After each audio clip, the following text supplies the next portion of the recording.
Plaintiff Homer Hernandez dated the defendant, but he claims they had issues because the defendant was embarrassed of him. Homer claims while together, the defendant admitted to cheating, and he was so upset that he spit on her. Homer's suing his ex-girlfriend today for unreturned items. Defendant Jessica Meek says Homer was addicted to opiates throughout their relationship, and when he was high, he would falsely accuse her of cheating. Jessica claims not only did Homer spit in her face, but he also slapped her, and she was forced to file a restraining order against him. All rise. This court is now in session. The Honorable Judge Greg Mathis presiding.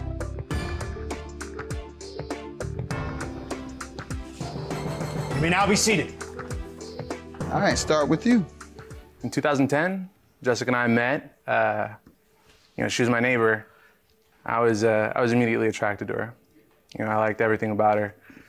And she and I shortly started dating after that. And the relationship was good, but like all relationships, we had our issues. Namely the fact that I knew she was a little embarrassed of who she was dating, who I am and where I'm from. I was raised in LA. There was a lot of gang violence. I had actually lost my twin brother when I was younger, and she was raised in a faith-based home, Christian values and morals. Her parents would make comments. Comments like what? You could do better. What do you expect from a man like that, knowing where he's from? What were you doing in your life? I was working at a fast food restaurant. What else? I hadn't been doing much. Okay. You didn't try and better yourself from there? I had no direction. I had dropped out of college. I wasn't, Maybe that's what they meant. You dropped out of college, and absolutely. You should have a guy who doesn't drop out of college and work fast food. So I don't care where you're from. Yep. Wouldn't care if the guy is from Beverly Hills. If he's not interested or in college, it might not be a good idea. Right. But go ahead. That's what you think the issue was. What else? I had started picking myself up. I got myself a good job. I worked in the oil fields, and I was a sandblaster. I was out of town a lot. You wasn't embarrassed of your ends. That's good money. Absolutely not. I know that that was a great part of our relationship. That was our little peak. Okay, so you finished high school and you got a high-income job. I dropped out of high school. My mother was sick. All right. I took care of the family, and I'm the baby of the family, but I was the only one working for a short time. All right. Sounds familiar. How old was your mother? She was 43 at the time. Okay. How old were you? I was 16. Yeah, I did the same thing. My brothers, one of them in particular, had to live with me. He was older. So, and I only did it because that was the last thing my mother said. 1 in the morning when the hospital called us and said, you all need to come. So we were gathered around her bed, all 4 of us. And she just looked at us and said, y'all take care of each other. Last words she said. Wow. And I'll be dogged if my brothers ain't used that against me. Remember, Greg? My lights going out, my gas going out. Remember what Mama said?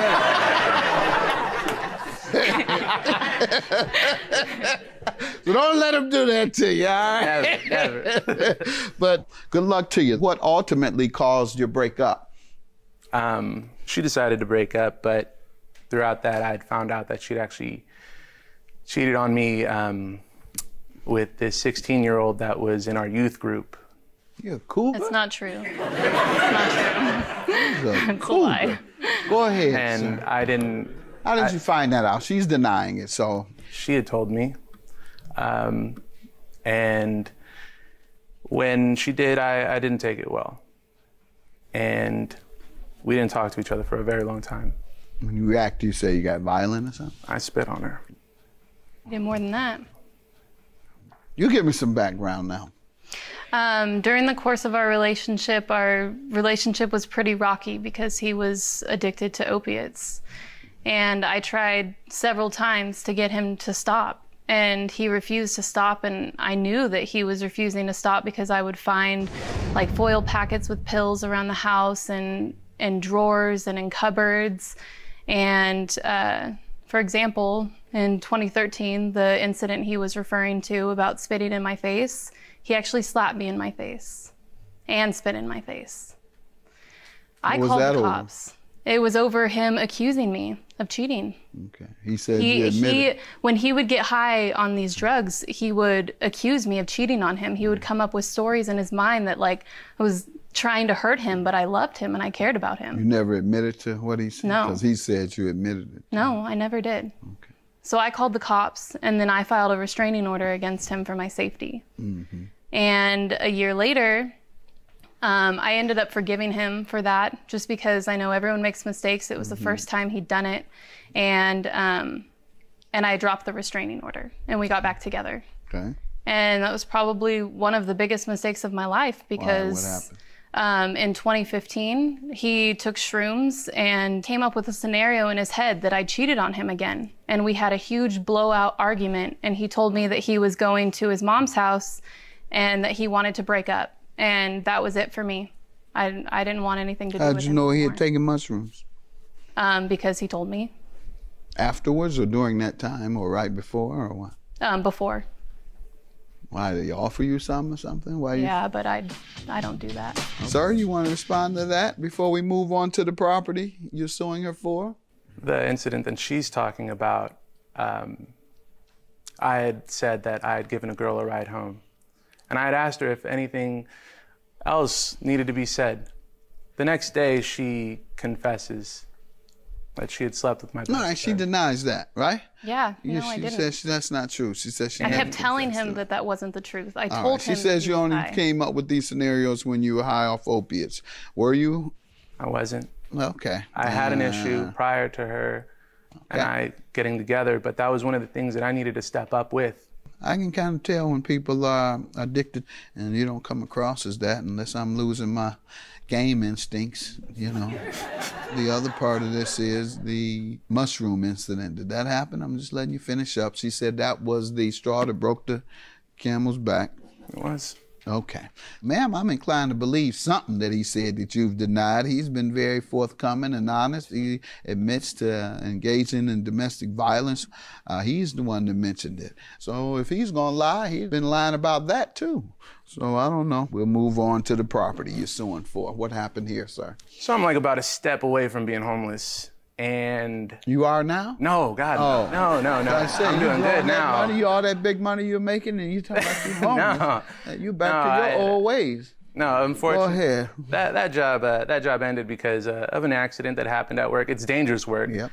I couldn't work. I was distraught. I can't believe that like I had worked 6 years for this relationship and it was essentially for nothing. So I got myself together and I had moved out the house. I got myself a nice little spot and I needed it furnished. Even though I'm doing good, I don't have washer dryer money. I don't have new TV money. You know, and these are things that that's what you're suing her for. So how does she owe you for that? What these happened? are things that I purchased. The TV I actually bought from her old boss. Okay. And a friend of ours, she'd offered us up this stackable washer and dryer. Mm-hmm. And that helped us get our little home. It was a gift? It was a gift for the both of us, but we still had to pay for it. Who knew? You don't pay for gifts. It wasn't a gift then. When it's cheap and you got dirty laundry, it's a gift. It's absolutely a gift. You know, that's a blessing even. He's lying, Your Honor. He didn't pay anything for the washer and dryer, and I have evidence proving that the washer and dryer was given to me by my family friend. Why you got to do this? I told you I believe everything you've been, most of what you've been saying. Every time I do that, there's somebody got to throw in a little lie. You were all right. You were doing all right. It's either a gift or you paid for it. Who knew the person? Me. That was your friend? Yes. How long had you been friends? We've been friends for 16 years. 16 years. She's known me almost my entire life. Yeah, they were given to her only. She is like one of my own children. All right, so you're suing her because what? You moved out and you took it with you? Is that what this is about? I still live in the same place, so. Okay, you still live there. You moved out and you want to get it back. What about the television? What's your defense? The television broke during our relationship, and he knew it was broken. So where is it now? And I threw it away. I got rid of it. Is that true, sir? Yeah, Did you ever know the television to be broken? Television wasn't broken. And have you asked her for it before? Absolutely. When was the last time? I told him it was broken. Last time I asked for it was in February. And she told you it was broken. No. Yes, I did. What did she tell you? She said that because her friends gave it to her, that I wouldn't have even had the opportunity. The television. To have it. Yes. What did you say? I paid for it. That's what you told? I put the money down for it. That's what you told her? Yes, sir. And then what did she say then? She says, no, it's mine now. She didn't tell me that it was broken. She did not tell me that it was gone, it was in the trash. She just said no.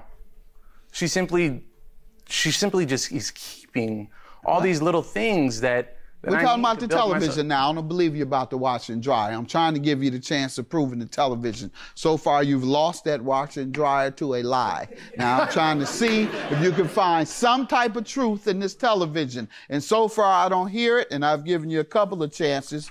This letter from the 16-year friend, I believe. Your claim is dismissed. Have a good day.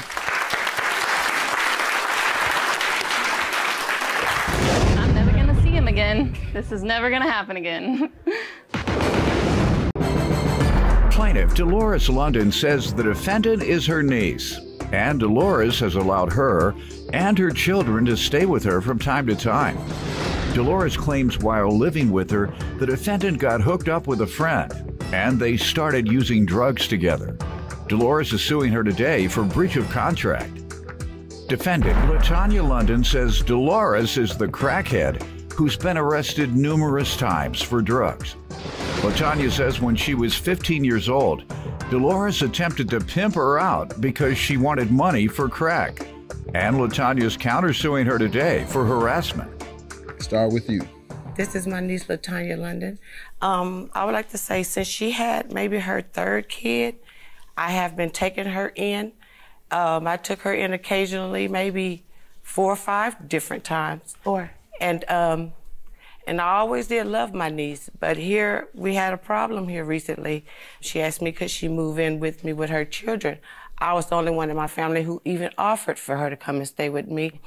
Tanya got involved with a friend of mine. She's a neighbor of mine. Her name is, well, I don't know her real name, but it's Tootie.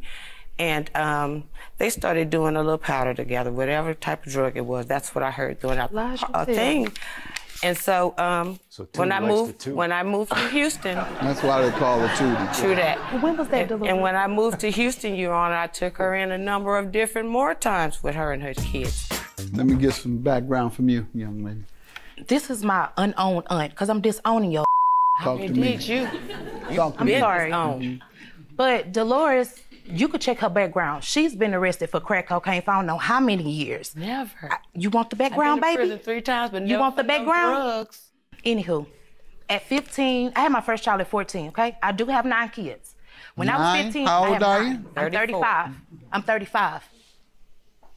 Anyway, at 14. It started Quiet, at ma'am. 15 when she tried to pimp me out in this man's car. And yes, you told me to get in the middle, and she got in the last, and he gave her some money, and she hopped out. Okay, I hopped out after her. It was a big chaos over that. Was she on crack then? Yes, she was. All right, ma'am, let her speak. Oh, Okay. don't start I'm all sorry. that denying what you did on crack. I'm You gonna did everything if you were on crack. Everything. She did. Yeah, you. She really did do everything. Go ahead. Let me start off saying that Dolores has stole everything and anything from anybody she could get. All right, we're going to talk about what she alleges you've done to her regarding $400. What contract did she breach? What happened? It was a verbal contract, Your Honor. She called me at 5 o'clock in the morning and told me she needed $300. $270. I told her that I didn't have $300, that I had $270 that I would loan to her. She said, I will come back and pay you your money at 1 o'clock. I'm going to call you Same at noon. day? Yes. I'll call you at noon and let you know I'm on my way back to bring you your money. Okay, so Why didn't you, I mean, what gets me when people do that? What's going to happen between now and this afternoon that you can't wait on that money? Are they cutting your electric off today? Well, who you come to? Because you And you giving me 2 hours to get down there and You pay save? zero. I'm talking, they talking. I don't you, have why don't houses. you That's just why I start need somebody talking to too? pay. That's why you All always of us will need be somebody. talking. That's They exactly talking why there, that's why you always need somebody with all them damn kids. They don't know what You always they need talking about. somebody. They don't want me to say anything. All right, y'all ready to talk to me now? Got me bent. So anyway, Your Honor, she came to my house, like I said, at 5 o'clock. What did she tell you she needed it for? She said she was going to the doctor and that she needed to get her prescription filled. I said, okay, and Tanya. you couldn't wait until 1 p.m. Exactly. No, that's exactly what you should have said. I should have said that, but me, I was being the aunt that I usually am, and the soft-hearted person, and loaned her this $270. But however, Your Honor, she said that she would bring me $130 extra. So that's $400. I waited and waited on Tanya. So I called her all that day. If she want to say harassment, yes, I called her for that whole day. So that next morning when I woke up and I ain't had my money, it wasn't no use to even calling her back. What did she say when you did contact her? I called her, and then my son called her. She told him, don't worry about it. I'm not going to mess over your mama. I'm going to bring her money and plus some. All right, let me hear from you regarding Okay, this, first of all, sir, I have a letter from her Facebook messages. Now, if you're going to give me $200, why would you ask for a $130 profit? No, you said that. Baby, this is you. No, you said So that. you never said it? This is her. Did you ever say it? I asked her for $270, yes, and I did you say, I'll give you $130 more? No. And what do you mean by profit? That's what I'm saying. Profit from what, man? Because she said was, hold on. What she said was, I'm going to bring you your $270 back plus $130 when I get back to you. I understand, but you referred to profit. What profit are you referring to? That's what she said. No, I know, but you knew what profit she was referring to. You think I don't know what this is? I'm giving you $270 to go to the doctor and get some pills. Now bring me back my $270 and $130 in profit after you flip those pills. Who y'all think y'all talking to? Y'all think y'all talking to? No, I know what this is. What's your counterclaim for harassment? My counterclaim is for harassment. What's she Because she kept calling me out the ordinary. Every time I post a picture, or I could post my gas tank, and I can't believe you're talking to her. What do you want to show me? You have something over there? Well, first of all, I have letters from her sister. As well. Saying what? She took money from them, from her niece. But that don't have nothing to do with you. But you steal money from everywhere, poo-poo. Girl, please. She's still stealing money, they say? I'm stealing money. How This can I is recent or long That's ago? recent, sir. I found out that she was charging $5 for some Girl Scout for $4 cookies. Girl, when? That's in the pudding, baby. Girl, when? Got you. Ma'am. If I ever sold Girl Scout you. cookies. Ma'am. If you did this, you definitely back to smoking crack. Sir, I never smoked crack, and no, I did not never do that. Yes, ma'am. How does she harass you? Every time I post something on Facebook, I just post random stuff on my gas tank. She cursed me out. Okay, I posted About another what? Let me picture. see. What is she saying on your Facebook? I posted all these pictures. She can't even spell your niece's name. Like, okay, how you gonna talk about somebody you can't Lord, spell? I Alicia? can't believe that you are still talking to that no good stank A.B. Yeah, What I said else that. You said that. Who are you talking to? I was talking though? about LaTanya. Who were you talking to? My sister. And who all could read this? Everybody. I don't know. I sent that to her. Tanya, you need to bathe. You haven't changed your drawers, never. Look at them drawers. And always. Them drawers is the same color. And always got them no brush teeth, all that plaque. Oh, check me out, Judge. I put a picture behind it so she could see. Girl, please, look at these. Because you went to the dentist. No, because you brushed yours yesterday. You went to the dentist. Finally. But you ain't changed them drawers. This is, Your Honor, that's between my auntie and my cousin. Y'all out Like somebody been skiing on them. That's how she talked to everybody, to us. Oh, nieces, no, everybody. that's just the truth towards you. You know it. I am going to give you $300. This is clearly harassment over the internet where many people can see it. It'd be different if it was back and forth, people just cursing each other out. This is where her followers or your niece's followers or whatever, all of them see that. Okay. I have this also as evidence of her and my niece is talking about me. That's harassment. All right. Well, you're not suing for that. You're suing for this dope money I'm not giving you. Thank you. So forget about that. Can't enforce an illegal contract. Y'all know that's what that was for. Have a good day. Yours is dismissed. $300 for you. Thank you. I just know that LaTanya can never have nothing to do with me. As long as she live homeless or whatever, our kids can never come live with me, and I'm done with her. Well, if I was using the government for them to pay my rent on housing, I wouldn't need nowhere to stay either. But too bad you can't get it, because you a thief. You steal out of every Walmart in America. Plaintiff Deneen Carey Ivory was married to the defendant, and they have 4 children. Deneen claims the defendant became a physically abusive crack addict, and he ended up leaving her for another woman and was never in their children's lives. Deneen is suing her ex for emotional distress. Defendant James Carey admits that he got caught up in the drug life, but says he got clean 16 years ago. James claims after he sobered up, he tried to reconcile with his children, but they wanted nothing to do with him. All rise. This court is now in session. The Honorable Judge Greg Mathis presiding.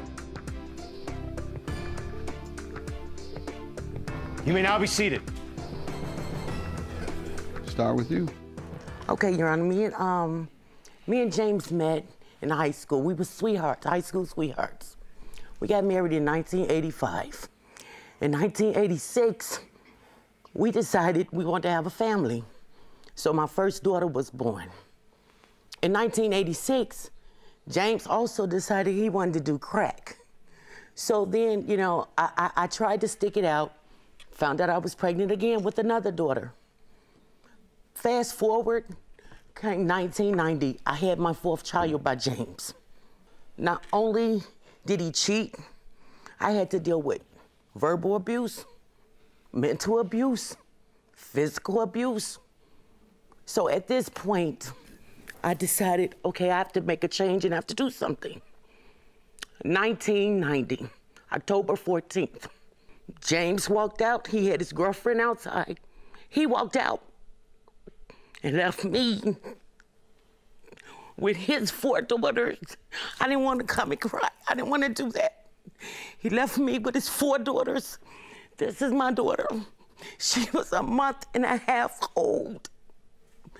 The next time she saw her father, she was 2 years old. I tried to get him for child support. I couldn't find him. He left the state, so I couldn't get him for child support. Crack when he left the household? Yes. Did he remain a crackhead until he left the state, to your knowledge? That I don't know. Okay. I don't know. I don't know, but I've never said anything bad about him to my girls. I've never told him that he couldn't see my girls. When he saw her, like I said, she was 3 years old. After that, she didn't see him again until she was 18. No, he never came. I had to do graduations. I had to do proms. My daughters have gotten married. I'm a grandma. Sir, she says you abandoned the family to become a crackhead. That's what she said. I got caught up with the drug use. I've been clean now since 2003. Okay, so you're a recovered crack addict. Yes, sir. All right. That's what I call folks who are honest and trying to get help. Yes, sir. If you're lying about your situation and we all can see it plainly, or you just don't want to get help because you enjoy what you're doing, that's when I call you crackhead. And can I say try to humiliate you and force you into rehab. I didn't go to rehab. How did you recover? With God. It was just one day I just woke up. I didn't have the urge to get high anymore. Never had a relapse? Never had a relapse. Okay. That's all your thing, is you were a crack addict? Because I hear that all the time sir. from all my friends who've abandoned their children, and their children's lives are destroyed as a result of them choosing crack over the kids. And you point out what they did to their children, so you need to help that child because you abandoned that child for crack. All right, I was on drugs then. I was on, yeah, you clean now though. Go back and help those people now. Just don't use the defense that you were on crack. That's why I didn't do it. Well, you need money now, right? Yes, sir. All right. Go ahead, sir. Well, sir. We've already admitted to being addicted to crack for years. Yes, sir. Causing the neglect of your family. Yes, sir. And the abandonment of your yes, family. Sir. What else you want me to know? So, like I said, during that time, you know, I was, like I said, on the drugs. When I did come clean, get clean and everything, I did try to reach out to my daughters. But at that time, they had so much animosity toward me, which I understood. They didn't want anything to do with me. So I left the situation alone for. Did you reach out to Child Support Services? Did I reach out for Yes, sir. No, sir, I did not. Okay. Don't got me all this sincere stuff. Yeah. You didn't want to pay since '03. But yes, what? I see where this is going, but yeah, you should see where it's going. You come in here talking like it was only crack. No, and I've been clean since '03, so I'm a changed man and I'm a good man. Since '03, God saved me. God didn't tell you to pay your child support that you missed out on when you abandoned these children. Listen for that. I'm listening. Go ahead, ma'am. Your Honor. But I have proof, Your Honor. You have something saying that you tried to pay child support? I give them money. I didn't ask you that. All the she time. said you didn't. Your Honor. Does he give you money all the time? No, he do not. From age from 1 to 18, did he give you money all the time? He's never so he's given me lying nothing. too? Which is that you should have went to rehab. Your That's Honor. the classic sign of someone who needs rehab, who are still in that drug mentality, is that they lie and they still avoid their responsibilities. Are you willing to pay for your children today? I do, but that's what I'm trying to explain. Show me evidence. Let's see the evidence. Let's see it. Okay. And would your children like to testify? My daughters. Do they want to tell me about whether they help? Me. I Come on up, y'all. Be quiet. We finna hear what you do. Your Honor, you know what he tell me. You know what he's talking about, Your Honor? That Cash App stuff. Your Honor, his mother passed away. His mother lived in the state of Illinois. Ma'am. She passed away, and he sent money to them to come to her funeral. Yeah. He has shown me $500 worth of child support. Your Honor, sir. not only that. Be quiet. Not Let only me that. hear from you, young lady. He says he's been paying child support. Really? Yeah, wow, really? They are grown. Yeah, right. But And you didn't pay it. Now that's when you show back up. When they're grown, you can still pay child support. I give it to them. Will you go to child support services and tell them you want to pay for what you failed to pay for 18 years? Of course I would. Yes, we're sir, going to I would. escort you. In fact, see if Chelsea will call right now. Sure. What state do you live in? Sure. What state are you in? I'm here in Illinois, sir. All right. We'll just see if we can get him on the phone, and we'll arrange a meeting for you today. No problem. Yeah, I know. You're going to be out the door before we can get back to him. I know. Then that's a crackhead move. Go ahead. You tell me, ma'am. State your name and you tell me about how your father would send you money all the time, as he says. Go ahead. Your Honor, my name is Latrice Carey. I'm 29 years old. My daddy have not did anything for me, nothing. 2 years ago, he came and gave me $50 for my birthday. That was it. My birthday was just Monday. I didn't get a phone call. I didn't get a text. I didn't get anything. But me, trying to be an adult and a child, call him on his birthday, call him on Father's Day, everything, trying to acknowledge my father. But I don't get anything. Okay. Your daughter says you're a deadbeat crackhead. What do you say to her? That's what she says. She says you've never done anything. You say you give her money all the time. She said you've never done anything. She said you're nothing but a deadbeat crackhead. I agree. I think you have perjured yourself based on everything I've heard. Therefore, I'm going to grant you your claim. Also, I believe your daughter, and I believe you. He denied them. This is my divorce degree. And he told the judge he had him like kids. this. I know a dope fiend when I see it. This statement's I know from my a crackhead daughters. when I see one. That's why you should have went to rehab. Because you're still either crackhead or got crackish ways. You act like one. Not a crackhead, you act sir. like one. These are statements Judgment from for my the plaintiff. Have a good day. Get that crackhead out of here. I just wish he was in my life to take care of me and help my mother. Hey, what can I say? I had a problem. When I try to help you guys, y'all turn away from me. If you don't ask me for nothing, how do I know? We do. You have not say you asked have me. to ask your girlfriend. That's the thing, your girlfriend. If I don't, it's your girlfriend. I don't. It's okay. whatever. But It's whatever. I'm a crackhead. It's whatever you were. You knew that's what you were. You know that you didn't take care of your children. That I am. So that's that. Okay, we're fine. You didn't do anything. Just stay out of my life. I haven't been in your life. Just don't call me or I can care less. Thank you. plaintiff, Crystal White, met the defendant in high school, but they lost touch and reconnected years later through the drug scene. Crystal admits at that time she and the defendant were highly addicted to meth, and they started dating. But their drug use led to a lot of arguments. Crystal's suing her ex today for the cost of a car. Defendant Jason Perkins says in high school he was already selling and using drugs. But Crystal was a goody-goody. So when they reconnected years later and Crystal wanted to buy drugs from him, Jason was shocked. Jason says he's now sober after using drugs for over 20 years. And he's countersuing Crystal for the cost of a tablet and a cell phone. All rise. This court is now in session. The Honorable Judge Greg Mathis presiding.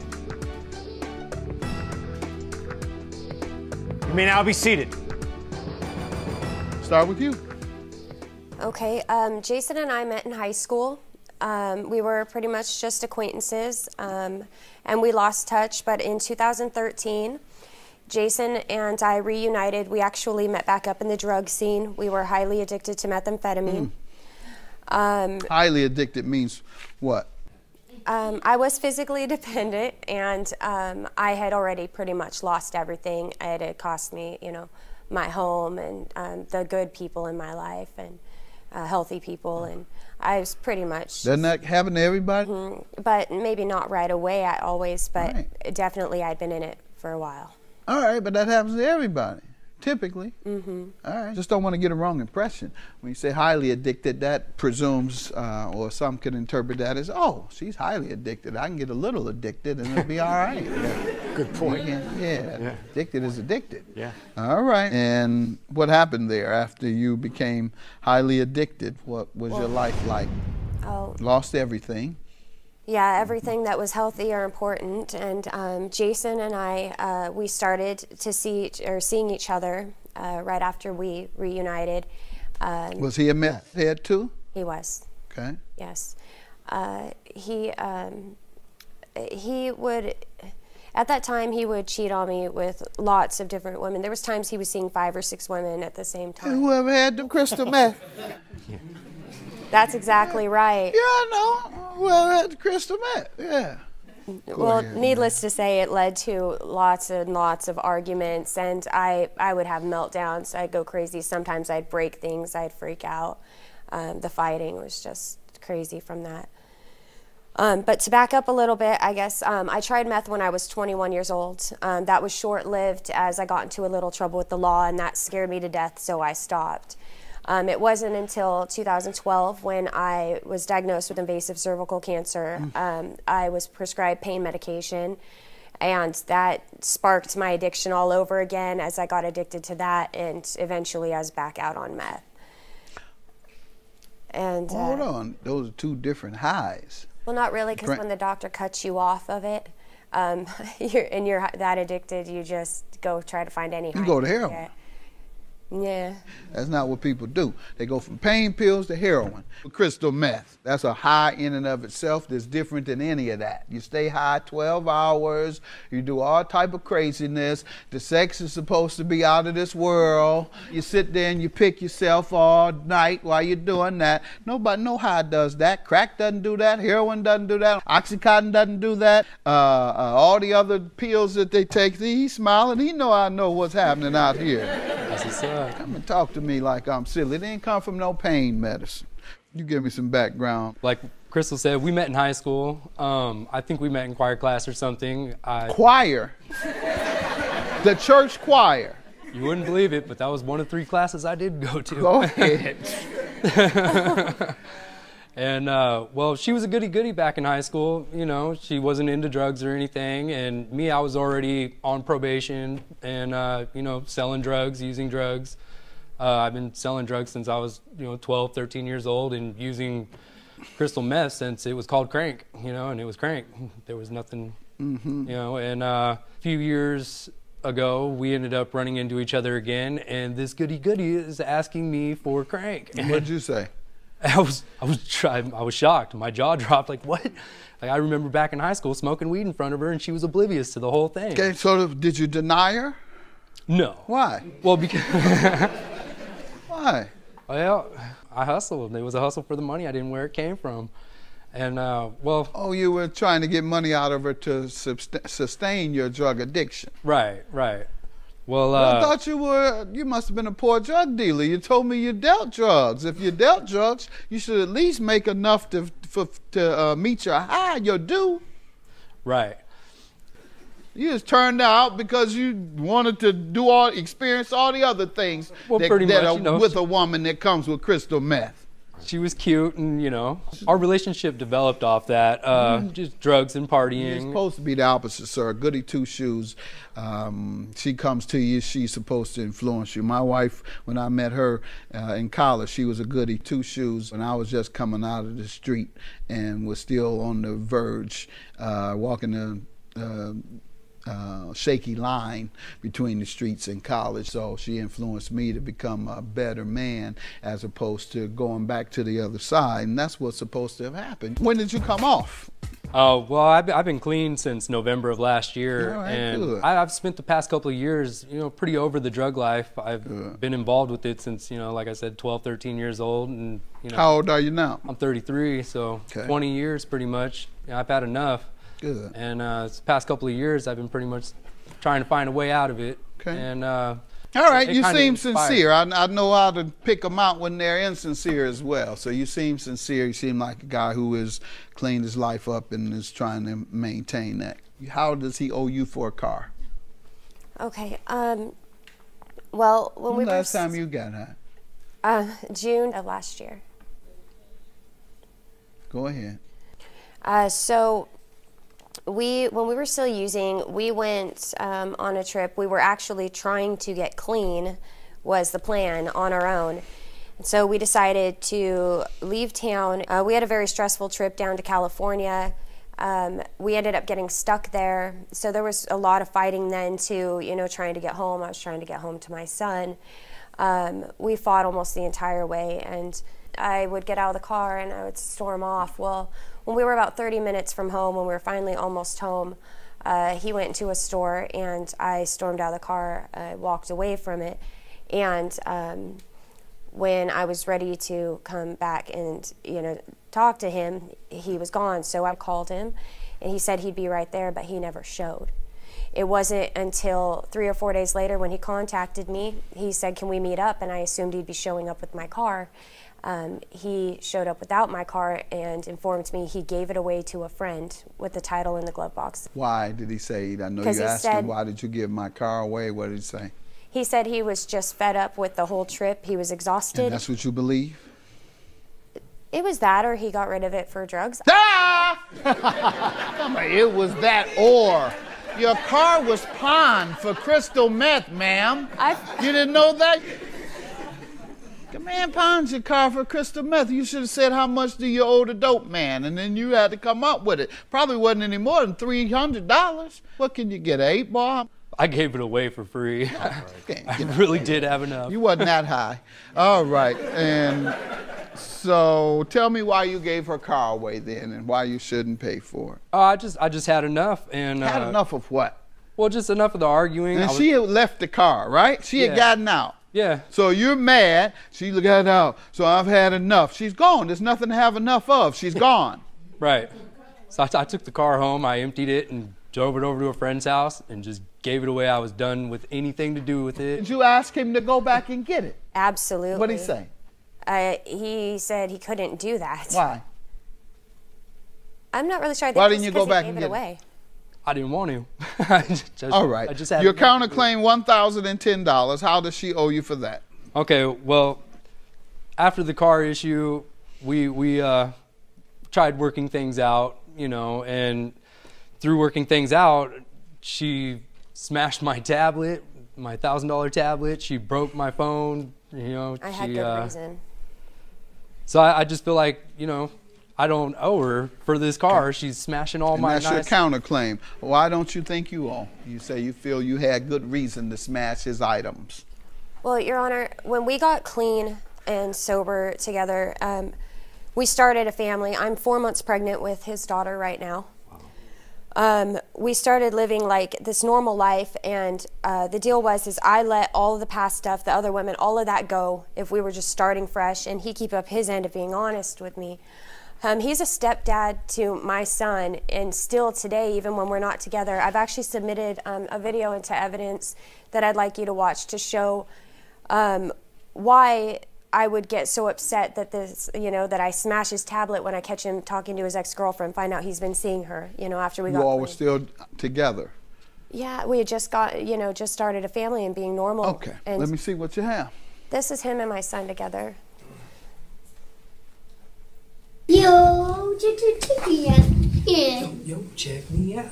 Yeah, you go like I'm a yo-do, like a mo-crow, like a jo-jo. Wanna go like a mo-crow. Wanna go like a mo, maybe like a gangster. I don't run, I cry.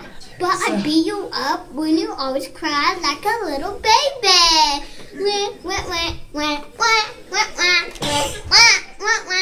Chicka back back, chicka back back. All right. And there's a couple of photos too. I have them here, but Can't see him. And so has your son been calling him?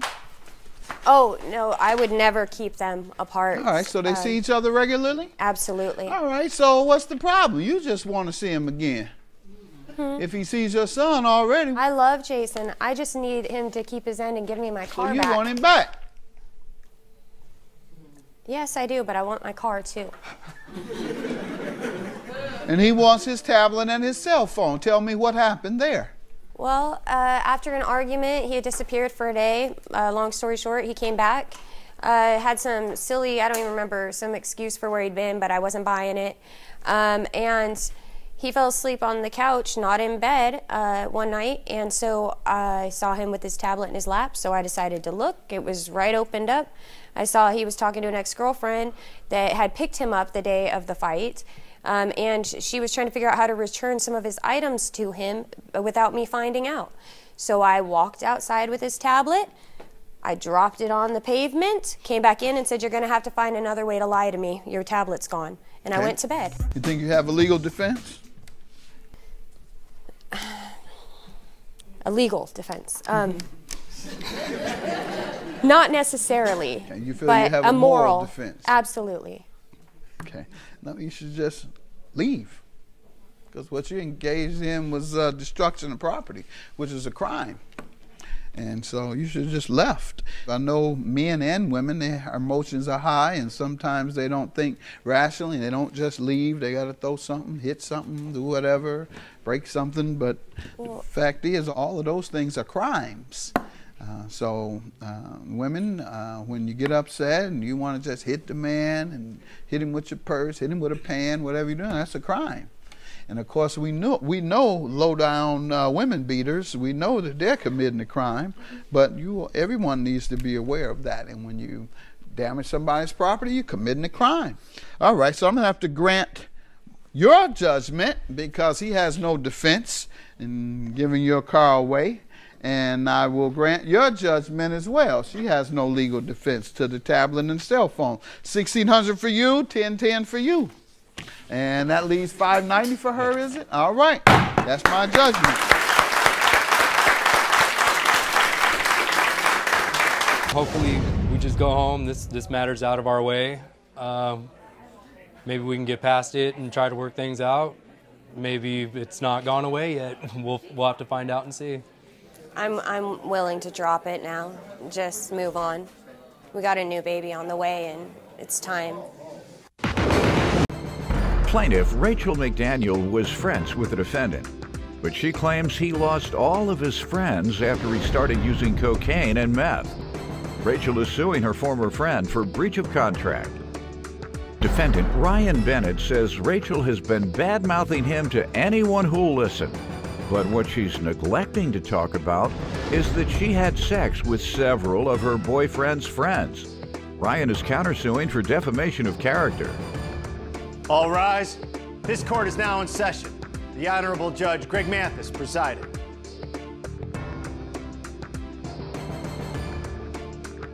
You may now be seated. Start with you. Well, Ryan and I met in 2016. We were good friends. We hung out at a bar with a lot of mutual friends as well.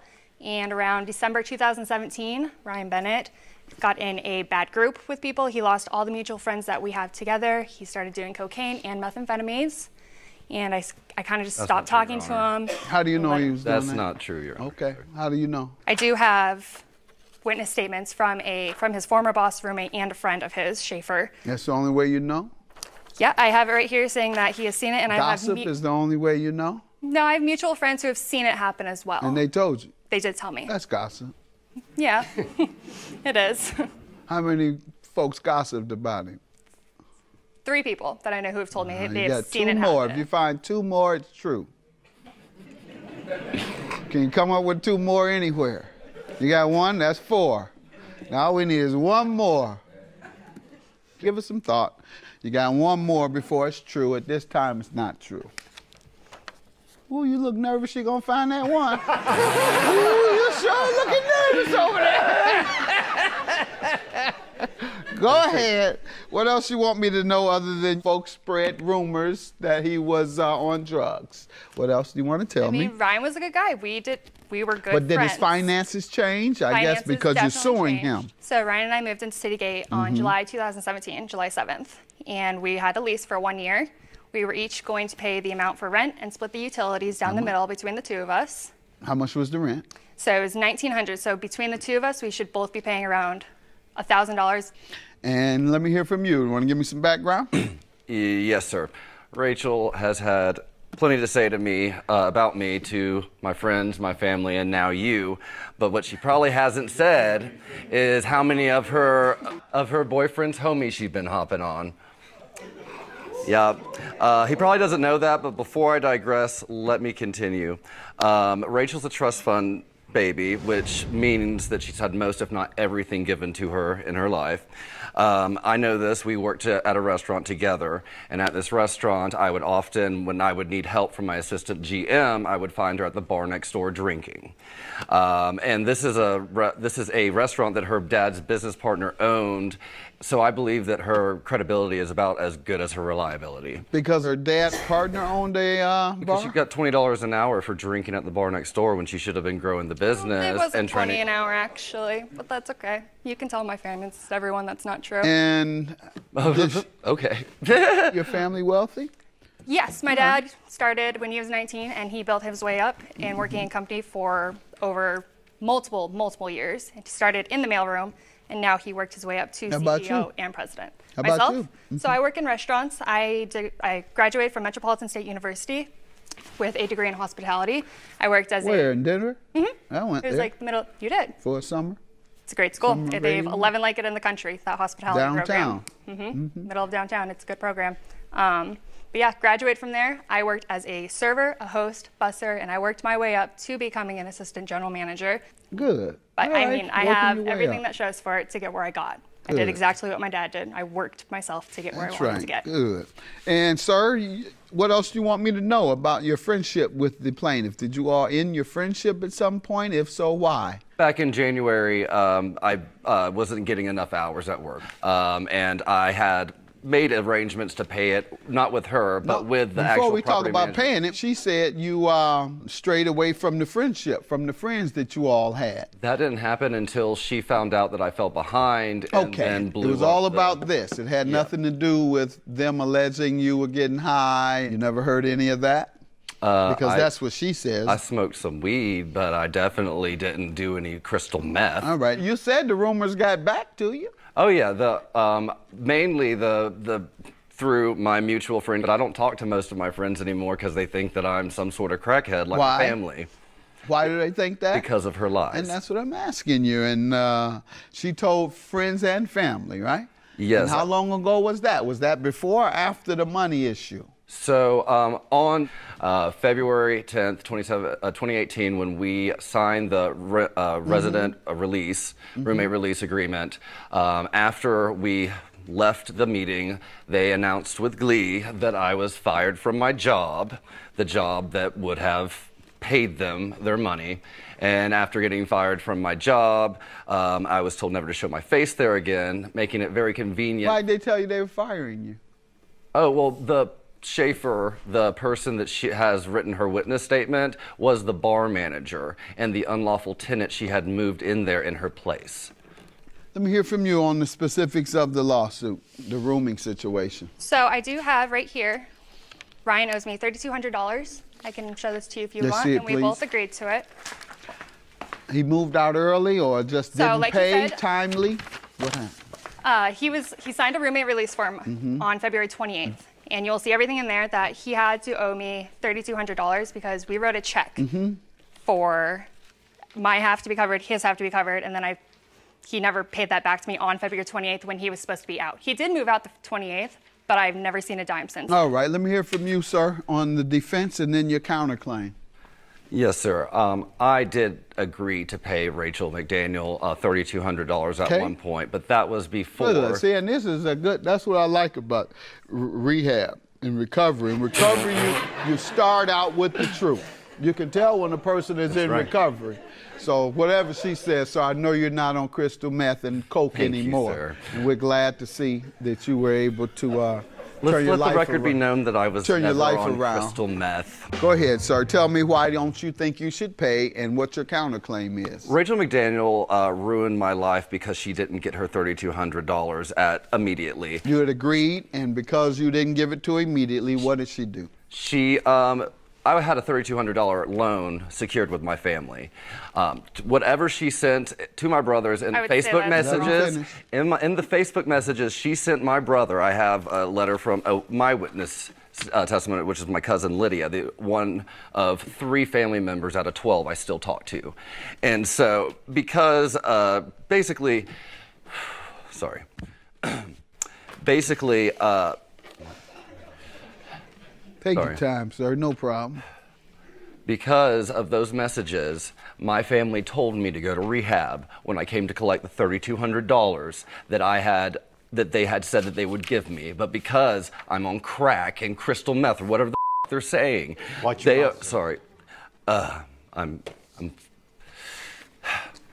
whatever they were saying, I was apparently not the person or family member they had. How did all your family members believe her over you? My family's traumatized from my mother's drug use. She ended up ending her life because of it, and because of that, they're traumatized. And the statements that Rachel and her boyfriend made are still affecting me today. Okay, so you agree that you owe the $3,200, but your counterclaim is why you don't believe you owe, and your counterclaim is for defamation. Yes, sir. And I guess that's what you're telling me now, but you have to show me a little more. You said you have a statement from someone indicating that she defamed your name or told them that you were on drugs to hurt your reputation.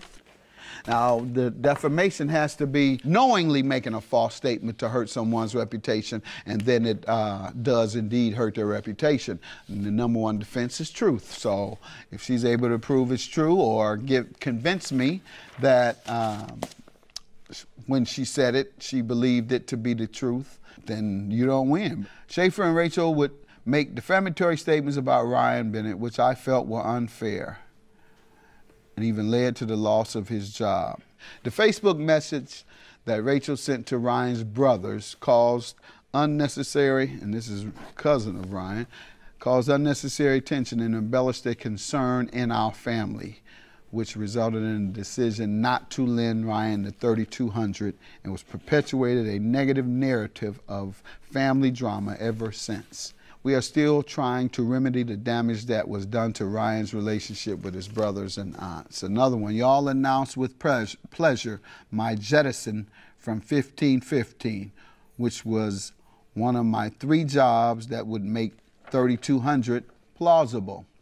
And they didn't get specifics, sir, so I don't know what the rumors were or the defamation was. I don't even know what they're alleging it was. As I said it, as they're saying it, they said it on national television that I was doing meth and coke. Okay. And so I think it's safe to say that that's what they're referring to. Ma'am, what do you say to this? Well, so I do have, if you would like to take a look at this is that character. It's what Schaefer wrote. What is it? what Schaefer Pennington wrote, his friend, of saying that he has physically seen Ryan do Let's see it, during the please. drugs. I do also have paperwork from his brothers saying, I'm so sorry you're having to go through that. This is ridiculous. Thank you for letting me know. I thought something was up because he has been asking for more money than usual. Then also goes to it, he's curious where the money that he's been lending him has been going, because I haven't seen any of it. See it, please. So I'm not sure where that money would be going if his brother's sending it to him. And sir, it's your burden to prove that she defamed you, and her legal defense today is truth based on what your brother, She among other lied people. to my brothers, and they didn't even talk to me. Like, I had to find out when I Who are asked the for other two 3,200. from? One is his brother. So one is his brother, which is going to be Luke and Rob Bennett. This other paper is from Schaefer Pennington, who lived with us. Okay. Also his Us, friend, he and was never also lived his there. boss who fired him. I had no reason What for do you him to say get about fired. Schaefer? Schaefer was an unlawful tenant. She pressured me to allow to live there because back in August, she thought she didn't have to fulfill her obligation to the lease. Because of the unlawful tenant, I thought that, you know, maybe I shouldn't fulfill my obligation to the lease either. And to the point where now I don't have my connections. I had to switch industries. I now have owned my own business in construction, but yeah, I'm not in the restaurant All right. industry anymore. Well, fact is, you admit that you have not paid $3,200 that you agreed to pay. Your only defense is that she defamed you, and that's why you shouldn't have to pay. She ruined every That chance is all, I had, That is Your also your counterclaim. And do you have the burden of proving them? You haven't met your burden of proving by a preponderance of evidence, and that is more likely than not that she defamed you. You haven't proven it. So your judgment, $3,200, which we know he is admitted to owing. Have a good day. And yours dismissed. Well, he got off easy because he owes a lot more than that for stress and other. Oh, Leave it. you need to watch out for your girl and your friends. How about that? I hope the best for Ryan. That's all.